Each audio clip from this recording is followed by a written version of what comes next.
So let's take a look at an example of that as we start to wrap up today's episode. And this comes from a May 9th edition of the Charlie Rose Show. And as listeners to this podcast will know by now, Bilderberg Charlie Rose is very much an enemy to listen to, because as a Bilderberg attendee and someone who frequently interviews other Bilderberg attendees and other political insiders, well, his broadcast is very, very much a fascinating repository of information from elite mouthpieces, and often talking with some candor because, again, the vast majority of the public doesn't really keep up with something like the Charlie Rose Show, and lots of insider-type information can be garnered from it. Well, recently on the May 9th episode, they had a very interesting conversation with Timothy Geithner, of course, the head of the Treasury and obviously the former head of the New York Federal Reserve, and his counterpart from China, Wang Qishan. A very interesting conversation, which was recorded in Washington on the occasion of Wang Qishan's visit to the United States to meet with Geithner and to conduct talks on the merging of the Chinese and American economies, as has been going on for decades now. And this brings to the forefront something that is a key underlying tension in the idea that we are being set up for a World War III with China. And that is simply that people who are informed and people who have, for example, read my recent article about the idea of China and World War III will know, well, China has been built up quite specifically by the elite who are now proclaiming that China is the big threat and seeming to line up a war with them. We know that Kissinger and Rockefeller were working behind the scenes to get Nixon to China, and all of that was set up. And we know that Clinton had transferred nuclear warfighting technology to the Chinese. Specifically, Clinton himself had approved the transfer of those technologies. And we know all of the ways in which the offshoring of American jobs to China was specifically and with forethought, with malice of forethought, planned out and conducted. And that we have that from insiders like James Goldsmith, one of the Rothschild European gentry set who turned ranks in the 90s and said, well, they're basically going to ruin the world economy. And he was exactly right. Well, surprise, surprise. I wonder how he knew that. And all of this has been set up, and it seems that China has been built up by these elites. So is there truly a tension between them? Is there truly a war shaping up between them? Or is this another part of the political theater? Well, perhaps both. I mean, perhaps what we're witnessing is the struggle between what is not a monolithic conspiracy by any means. There are factions, there are rivals. I think different people in these different organizations have different levels of understanding of where they are and what's going to play out. So they are fighting for territory in some real sense, even as they are collaborating in other senses. So watching this interview with Geithner and Qishan is particularly interesting, I think. And there are multiple layers of propaganda going on here and very interesting tensions going on within the interview itself. So let's listen to just a key excerpt from this with the proviso, as always, that the link to the entire conversation will be available in the documentation section of today's episode. You have said that the thing that could get in the way of U.S.-Chinese relations is fear, not so much a disagreement over specific policy. I think, you see this risk of Americans concerned that China's rise will come at our expense. And you see in China some concern that the objective of U.S. policy is to contain China's rise. Both those perceptions, I think, are false, and they pose risk to both of us. And I think part of what we have to do is try to demonstrate to the citizens of both countries that as we work to advance and protect and defend our interests vis-a-vis each other, that we can do that and still find a way we can grow together. And I think it's going to be the great challenge of the coming decades for both these two countries. And that's why we're investing so much time and effort into trying to make sure that we understand China's interests, its intentions, their values and traditions, and ask them to do the same for the United States, because that'll help us avoid the kind of miscalculations that would raise the odds of future tension. Secretary Geithner said what Secretary Kissinger has said to me, that many Chinese believe the United States wants to contain their growth and development. Do you believe that? Does the United States want to contain China's development?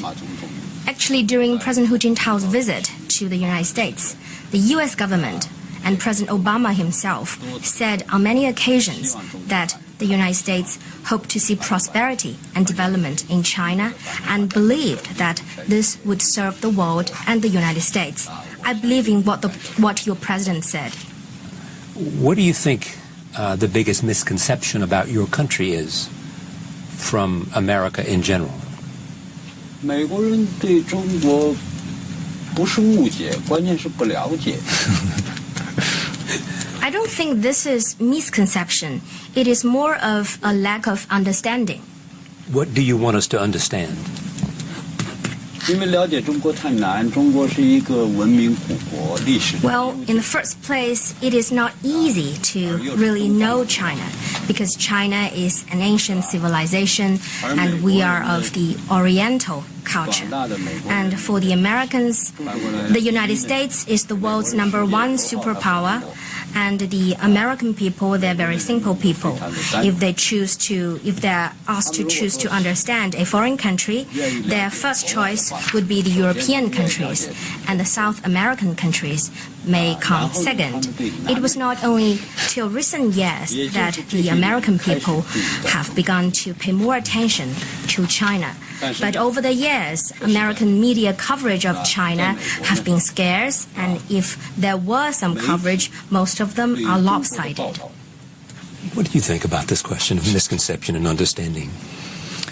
You know, the thing about America and the world is that our role in the world, we took on this huge role in the world well ahead of the understanding of Americans about what's happening in the world, and that's changing now. And, you know, when I went to China to study Chinese about 30 years ago, it was a unique, exceptional thing. And now, of course, there's tens of thousands of Americans studying in China, studying Chinese all across the United States.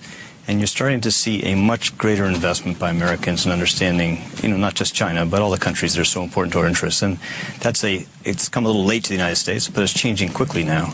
And I think it's very important because our capacity to advance our interests as a country will depend much more now going forward on the quality of understanding we can bring to these basic problems. That starts with understanding, again, the basic interests and traditions, values and intentions of a country like China.